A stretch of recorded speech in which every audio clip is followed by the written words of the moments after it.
Sir, currently I am undergoing training and I am undergoing the revenue module. So I am the SDM headquarter under training in South Delhi district. You are in Delhi. Yes, sir, South Delhi district.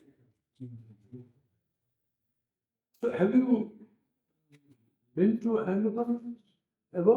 Sir, no, sir, not yet. Sir. But have you some idea about Ahmedabad? Yes, sir, I have some idea about Anda. What basically, if you were to say that, please tell me, I want to meet some of the old, the tribals who lived in India. Which is the place where you would say where the tribal are still living as they were, say, 1,000 years ago? Sir, though changes in the way of life of tribals has happened and their integration with the mainstream society has happened, but there are certain tribes and there are certain places in Andaman and Nicobar Islands where still some of the tribes are found with their way of life. Sir, there is Car Nicobar Islands and sir, there is Campbell Bay in Car Nicobar. So there, sir, we have certain Sentinelese and Onges who are still living the way of life they used to live earlier. However, sir, the other tribes such as Nicobaris, Jarvas, they have to some extent integrated with the mainstream society.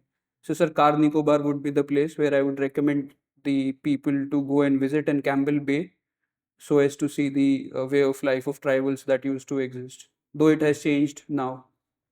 So, apart from the tribals which were staying there, Sir, some point, times, ancient times, well, who others were sent from the mainland, and what periods of time, what type of people they were, these people who went from the mainland? sir, historically, if we look at people who've gone to the islands, sir, there were initially traders. Sir, if we look from the first, from say ancient and medieval periods, sir, it were the traders, and because sir, it was a part of firstly the Cholas and other kingdoms. So inhabitants from southern India were also there. Sir, during the British period, sir, there were certain freedom fighters also who were sent to the islands in the cellular jail. And sir, during the British period, Cellular jail was coming, was there earlier, before the British came. so during the British colonial period, sir, the freedom fighters were sent to the cellular jail. Sir, after the during the British colonial period and since independence also, sir, we have certain traders who settled there. So certain people from West Bengal and certain people from Tamil Nadu, Puducherry, Andhra, they've settled there. And sir, primarily the West people from West Bengal, they are living there and now they are trading there and they've settled occupation over there, sir. So this is how people have come there, sir, apart from the tribals. Okay. Now, that's the thing, but from the viewpoint of security of the country, defense, how have we utilized those resources? Sir, we have the Tri Services Command in Andaman and Nicobar Islands. And sir, because it is near to the choke points, Malaccan Strait, and also, sir, it has strategic importance because of closer to Bay of Bengal and because of closer to Indo-Pacific. So, sir, Tri Services Command is there. Sir, we have naval commands also over there. And sir, apart from Indian Navy, we have Indian Coast Guard also who are patrolling and ensuring that no. You use the word tri-service command. Yes, sir. What is the meaning of tri-service command? Sir, it is a command which has integration of the three armed forces, the Army, the Navy, and the Air Force, with the directions and with the capabilities to launch any combat operation or other operations if there is any such need on the security, unity, and integrity of the country or any disruption with respect to the choke points or any other activities with respect to. How does that tri-service command differ from other commands? Sir, it is an integrated command. And sir, firstly, it is an integrated command. Secondly, sir, the capability to take decisions is quicker compared to other commands, sir. Other commands are trifurcated, and sir, there may be limited coordination between the three armed forces. Here, sir, there is more coordination and decisions can be taken faster in times of distress or in times of emergency. So is this the only tribe service command in India? Sir, this is as far as my limited knowledge is concerned, sir. This is the only tri-service command, but I'll I go from one set of islands to the other set. Which in India, which is the other set of islands? Sir, Lakshadweep Islands are the other. What is the difference between the two? Sir, firstly, there is a difference with respect to the origin or the composition of the island, sir. Lakshadweep Islands is built on corals. There is a coral reef, and there was a submerged volcano that was there. Whereas, sir, Andaman and Nicobar, they are a continuation of the Arakan Yoma range of mountains. Secondly, sir, Andaman and Nicobar Islands economically has a higher gross domestic product. It is around 9.23 lakh crore, whereas that for Lakshadweep is limited, sir. Though we do not have the statistics as of now. Thirdly, sir, the population in Andaman and Nicobar is around 3.42 lakhs, whereas in Lakshadweep, sir, the population is limited to around 64,000 people. Sir, fourthly, the area is also different. Lakshadweep has an area of 32 square kilometer. Andaman Nicobar has an area of around 3,249 square kilometer. And lastly, sir, uh, only 10 islands in Lakshadweep are habited out of the 30. What about the composition of the Yes, sir. specific thing which you would like to mention about Lakshadweep? Sir, there are mostly tribals over there, sir. Scheduled tribes are around 100% of the population. We have, sir, Amindis, Kolas, Melacharis as the tribals over there. And so the immigrants or other individuals from the mainstream society are very limited. Whereas, sir, in Andaman and Nicobar, there are only around 28,000 tribals. So it is around 9% of the total population. Abhinav, one of your interests is completed commercial due diligence training. What is this due diligence training? Commercial due diligence, what is it? Sir, this is a training which I undertook during my study at IIM Calcutta.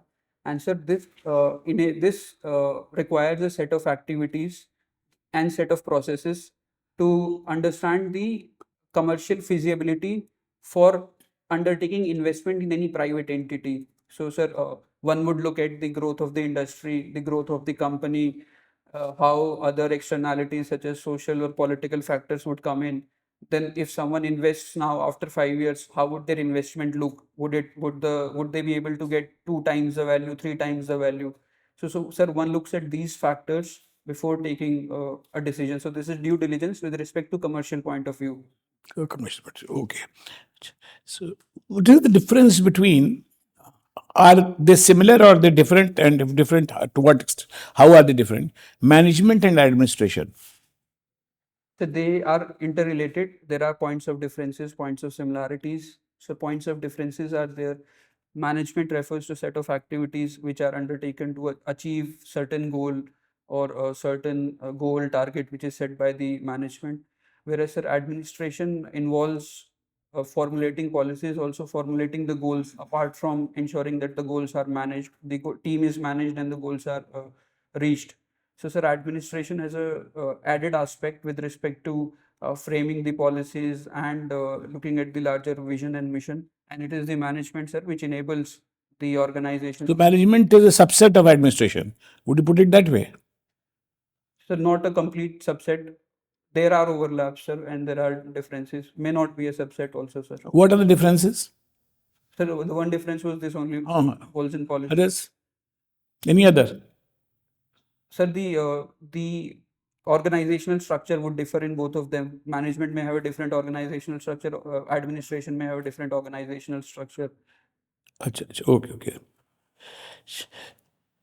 What is strategy? You were associated with some strategy also. What is strategy? Sir, strategy refers to set of guidelines and set of policies which are decided by an organization or an entity Yes. Yeah. to achieve uh, the intended outcome. With respect to business, sir, it can be enhancing the profits with respect, sir. Yes, okay. So strategy is a part of policy, or is it different from strategy? How would you correlate or de-link, whatever it is, whatever you feel like, strategy with policy and policy with strategy? Sir, each policy has a strategy to achieve the goal of that. So strategy is a part of policy. Is it that? Or, sir, this is one aspect. The other aspect I would like to tell you Yeah. that a strategy can have different policies also. Strategy can have different policies. Policies, Illustration. sir, for instance, Indian strategy to become a 5 trillion economy by 2024, by fiscal year 2024. Is it a strategy or is it a targeted? It's a target.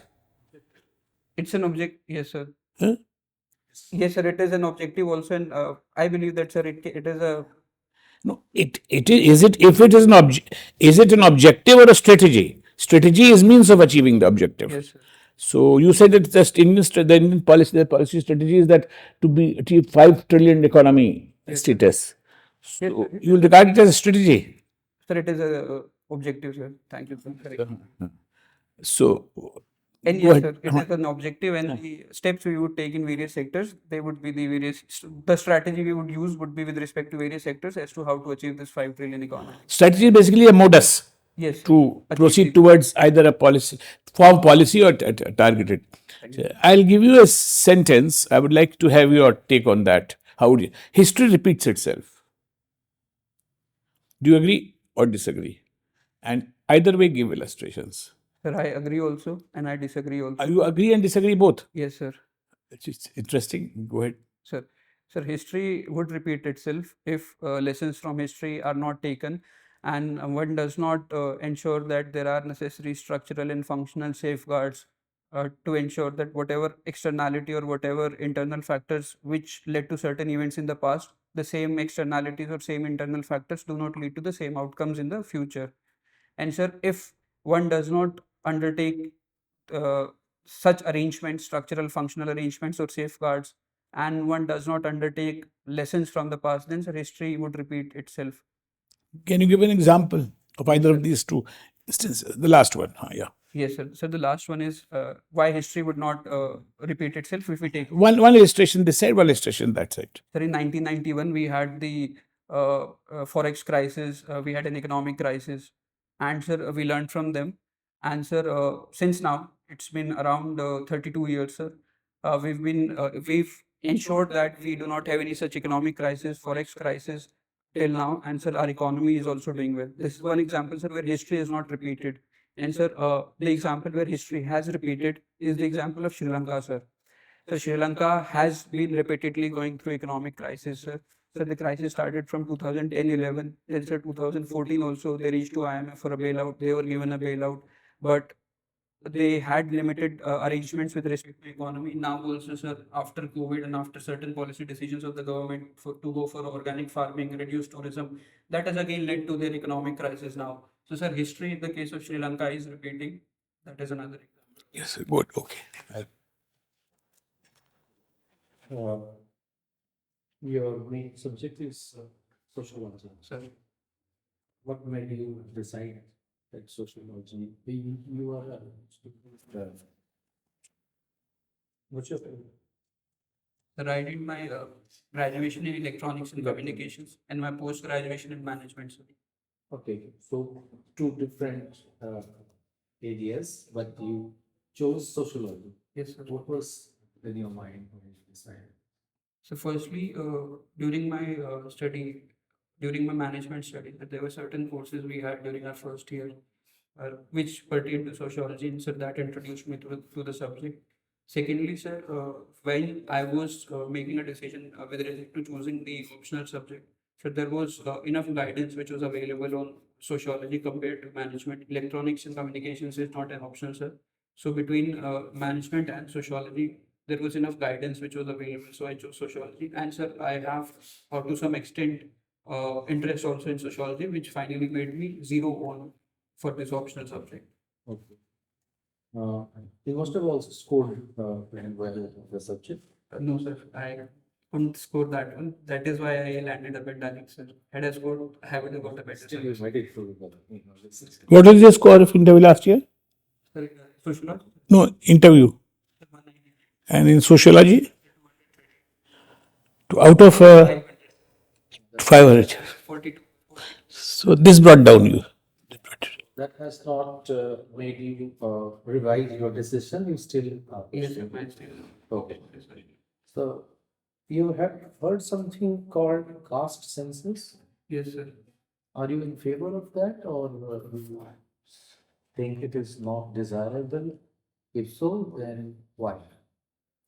So caste census is desirable while the nation and the administrative and policy mechanism should have an accurate view of the different castes in the Indian social structure, their keep their composition with respect to share in employment, their per capita incomes, and other parameters, so that one can have an objective view of the actions of positive affirmation and how is social mobility taking place if it is taking place.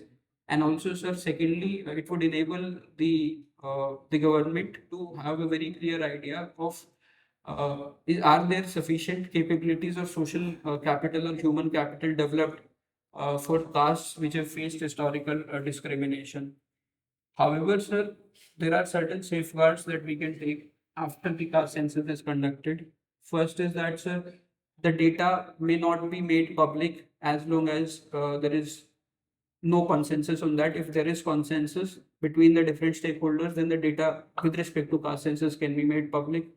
Secondly, sir, there are certain problems, procedural problems with respect to conducting the caste census. Certain castes may have some status in one state. For instance, they may be in the other backward class in one state, or they may be in the general caste in another state. So these procedural issues should be taken care of. And if these safeguards are there, then we can go ahead with the caste census. You said that the data should be kept confidential. Yes, sir. And how do you think if it is kept confidential, the government will ensure transparency in implementing its policies towards those people you are talking about who need better protection, affirmative action? How can it be justified? I mean, if you are not publicizing the data, then I will be asking questions as to why this particular community is getting more than what I am getting.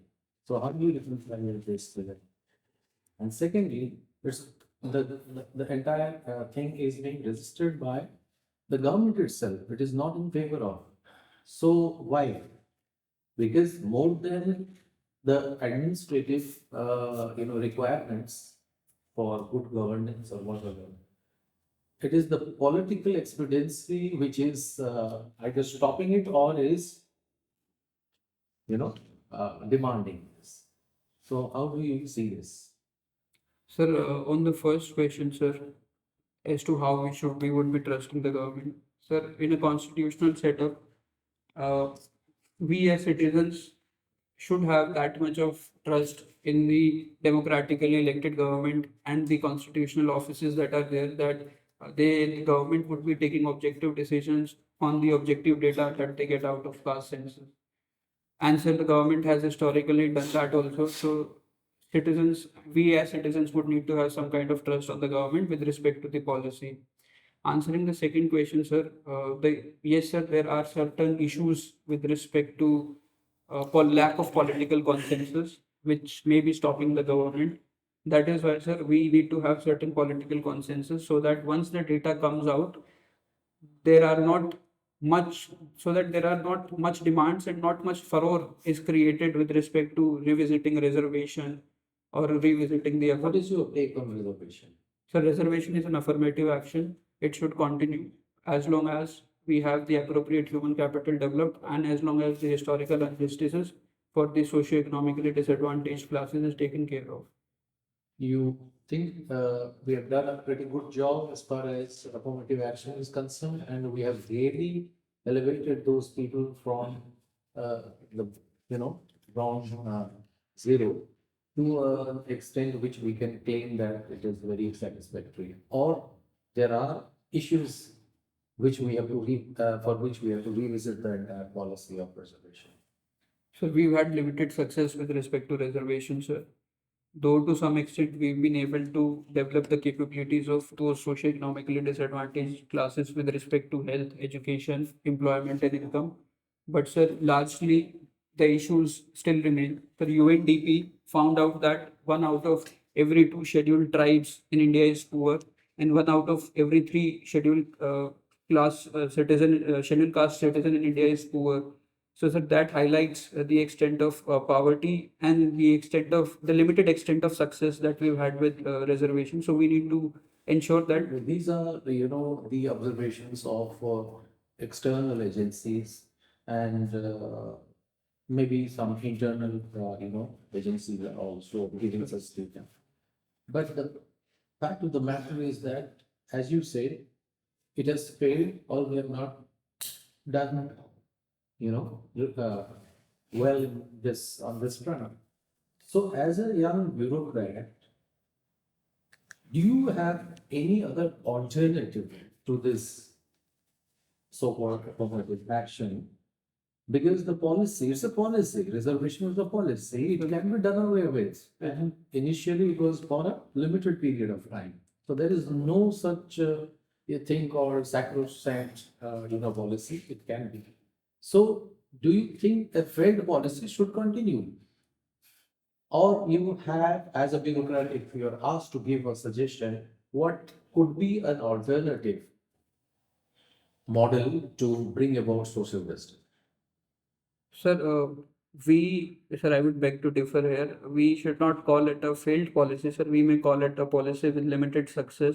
And sir, yes, there is need to have certain safeguard and certain additional directives to be built in this policy to enable its better functioning. Firstly, sir, we can ensure that there is more awareness that is spread to the deserving sections, to the scheduled caste, scheduled tribes, and other backward classes, and the EWS also, so that people are able to avail this reservation, and people are able to avail this reservation with respect to education as well as employment. So, sir, firstly, awareness needs to be built. Well, what about the second generation of beneficiaries? Should they be continued with this amount action?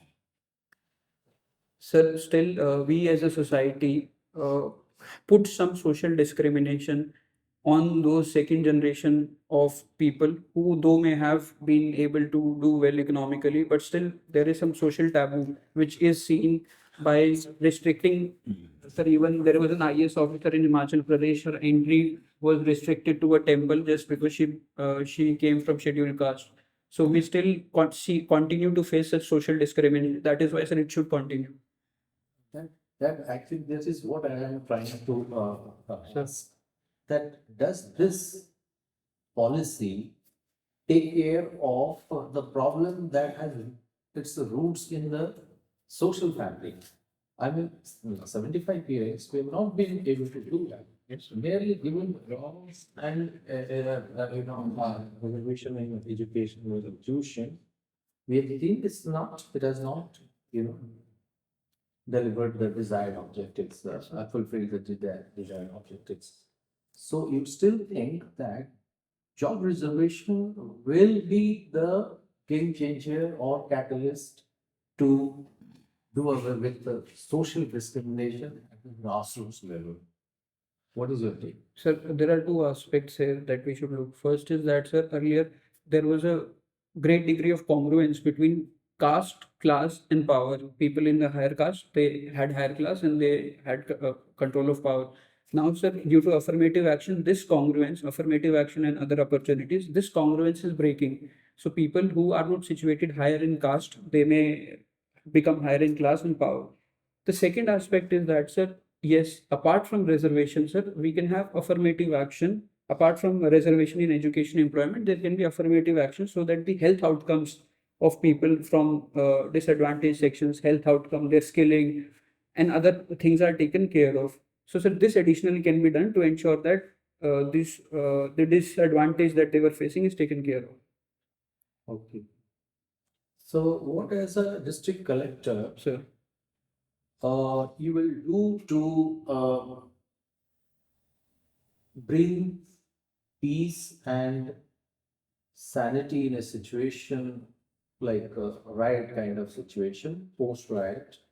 You are required to, maintain law and order, and at the same time bring the communities involved to a common platform. How will you go about it? Sir, I'll take short-term measures and long-term measures. In the short-term measures, sir, I will use appropriate legal provisions available in the CRPC. For instance, application of Section 144, Section 144 if four or more people are causing nuisance, Section 145 if there is some land or other dispute, Section 133, sir, there is some if there is some obstruction to public passage or some other things are happening. So I'll use these sections, sir. Secondly, sir, also apart from using these preventive sections, I will try to have a dialogue and a consultation with the stakeholders, with the people who are writing, so that their grievance is taken care of. Thirdly, sir, if the issue is still not resolved, then sir, I would be using force, using both the state police force as well as the central armed forces or the army if the need is that, sir. Sir, with respect to the long-term measures, sir, firstly, I would ensure that there are, if any community, any section of society has any grievances with respect to any policy, any step of the government, or with respect to any uh, social objectives such as health, education, job, employment, etc., those their grievances are heard and their grievances are uh, appropriately sent to the concerned ministry or to the concerned department, and action is taken on that. Secondly, sir, I would ensure that there are constant uh, people from different sections of the society who are made role models, sir. And the public policy or the schemes of the government is effectively communicated to those sections through these role models or brand ambassadors who are a part of their community also, so that behavioral change takes place, sir. And thirdly, sir, if there is any grievance certain individuals have, I'll ensure that there is Jan Sunwai and the grievances are frequently heard of, frequently taken care of and addressed.